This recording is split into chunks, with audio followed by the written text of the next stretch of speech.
aylanaga urma va kesuvchi o'tkazilgan.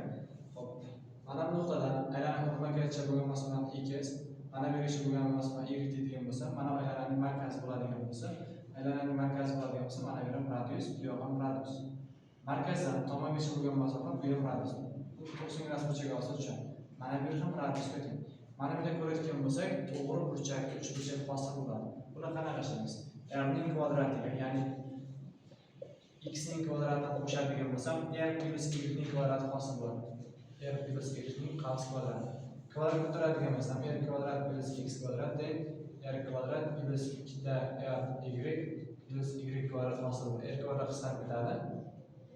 Birdan x kvadrat teng 2r y plus y kvadrat tenglama hosil bo'ladi. X imiz bu yerda a ga teng edi. A ning kvadrati teng 2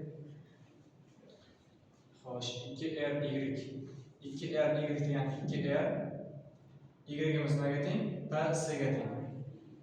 Ya'ni hop y ni tashqariga chiqaradigan bo'lsam 2r plus y bo'ladi. Xo'sh a ning kvadrati teng y imiz bu yerda p ko'paytirilgan 2r plus y esa s ga teng. Mana bu yerga yozamiz.